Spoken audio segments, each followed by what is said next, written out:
Hello, I'm Amy Blaylock. Welcome to City Hall this week. People interested in the possibility of light rail in Durham are getting caught up on plans for the Triangle's transit future. Triangle Transit hosted a series of public meetings in Durham and Chapel Hill on November 12th, 13th, and 14th. The goal of the meetings was to share with the public what work has been done on the Durham and Orange County Corridor project in the past couple of years. Last summer, we heard both from the public and from resource agencies such as NCDOT, the Army Corps of Engineers, and others about what different types of environmental impacts they were concerned about as we planned for this project. So when people come out to our public meetings, they'll be able to see, here are the alternatives we're studying.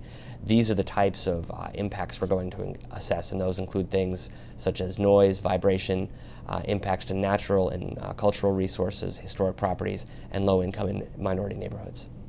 Most of the options for the alignment follow a similar course from Chapel Hill around UNC Hospital.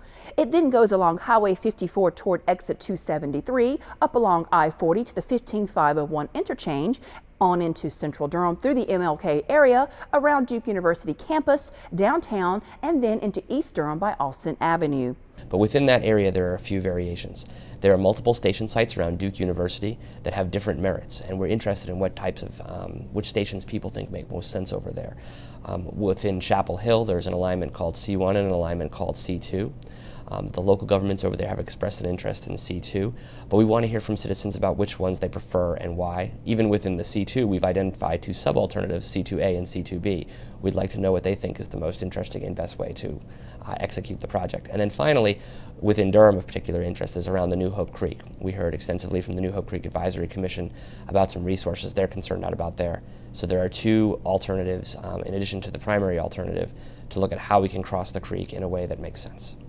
Triangle Transit says public comments received through the meetings and in other ways are crucial to the success of the project. Public comments are very useful because folks know their neighborhoods well and know them better than we do. And so what happens is when we get some of those comments, we're able to think about the project in new and different ways where we can still achieve the goals that the project sets out, but perhaps also either mitigate some impacts or offer additional benefits. For more information about the project, visit ourtransitfuture.com. The City County Planning Department is considering a proposal to expand the Holloway Street Local Historic District. The City Council received a presentation on the area that is being studied during its November 7th work session. The expansion being considered is a zoning map change that would update the area's alignment with the National Register of Historic Places boundary. That boundary was changed in 2009.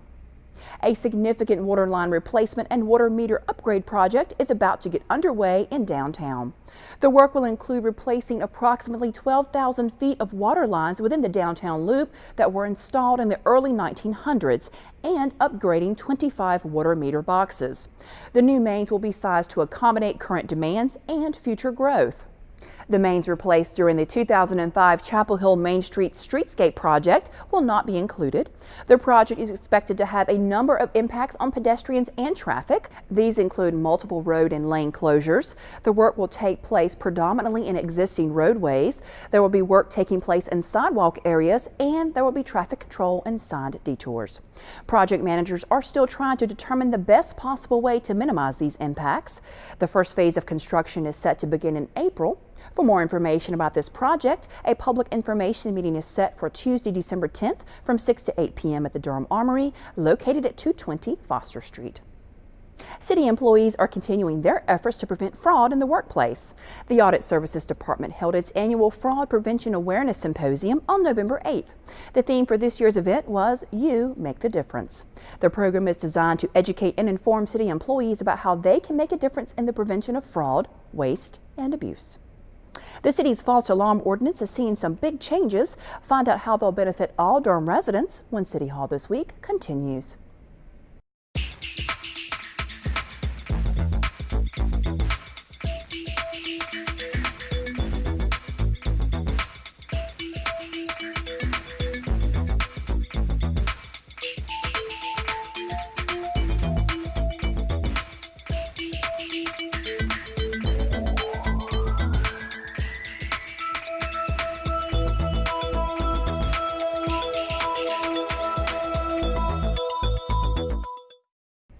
Welcome back. There's now better enforcement and administration of the city's false alarm ordinance.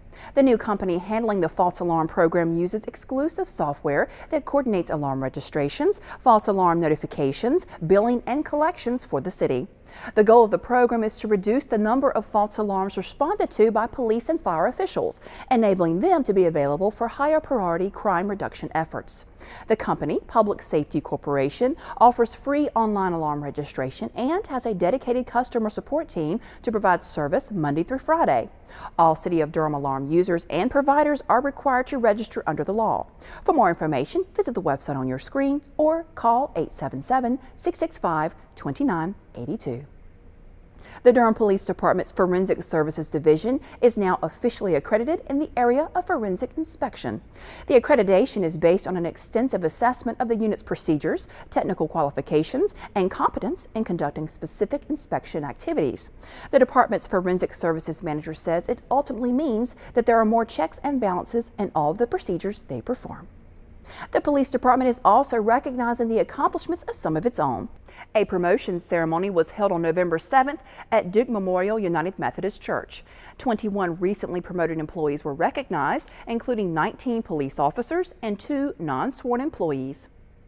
Teens from throughout Durham are learning about their options for the future. Find out how when City Hall This Week continues. It's Christmas time in the city.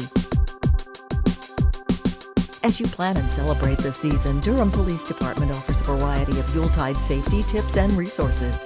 Park in well-lit areas. Avoid carrying large amounts of cash. Always lock your vehicle and store all items out of sight. Equip your home with automatic timers and take inventory of home. Log on to durhampolice.com for a full holiday safety checklist and be sure to check it twice. Happy holidays from the Durham Police Department.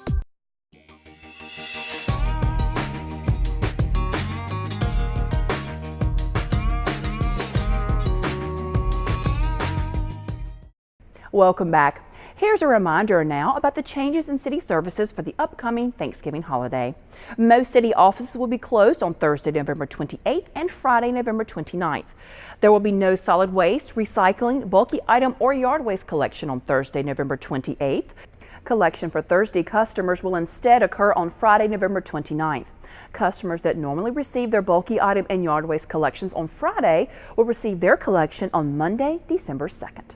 On Thursday, November 28th, Durham Area Transit Authority will operate on its Sunday holiday schedule, in which service is provided every 20 minutes from 7 a.m. until 10 p.m.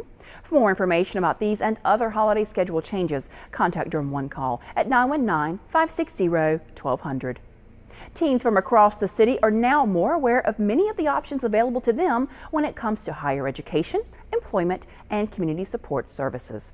The Durham Youth Summit was held on November 11th at the Holton Career and Resource Center. The Durham Youth Summit is an annual event that gives teens and their parents an opportunity to come out and learn about different programs.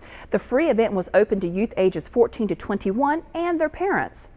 This year's event is focused on life after high school. So they're going to workshops which talk about employment after high school, which talks about higher education, and talks about enlistment in the military. Opportunities that participants in the event say will help them better prepare for their future. I'm getting to learn like different jobs and opportunities to get scholarships and get into college. We are learning the job employment, the enlistment of jobs, and just going to different posts, talking about colleges and what do we want to do when we get older. Actually learning a lot about the SAT and ACT and how I really need to study for them, because I am obviously not ready to take it just yet. So I'm going to be having to sign up for a prep class. And the employment part, I'm actually learning how to do a resume because I did not know how to do that. So that is a very useful skill for me. I'm learning about the different careers and about like the colleges and how you have to start preparing for the SATs during all the years that you're in high school. Organizers say the summit is needed because it gives them an opportunity to interact with teens in ways they may not get to do otherwise. The summit is needed because it gives us an opportunity to get information to the students and their parents. It also gives us an opportunity to get information from the students about the different programs that are offered in the community. Janice Clark is the Human Resources Director at Measurement Incorporated and was one of the facilitators at the event. She says it's important for both teens and area businesses to participate in the summit. Businesses could participate because it's an advertisement, first of all, of what you do, and our youth need to understand the nature and the industries that are out here and available, and it's a community effort and it's a win-win for everybody. Kids get an opportunity to understand what you do and what is required for them to get a job with this in employment for the future. The program was hosted by the Office of Economic and Workforce Development, the Durham Workforce Development Board Youth Council, Durham Parks and Recreation, Durham County Government, Durham Public Schools, and the Durham Youth Work Internship Program. That does it for City Hall this week. Don't forget to like us on Facebook and follow us on Twitter. And you can find us on demand on GTV8's webpage and on YouTube. I'm Amy Blaylock. Thank you for joining us.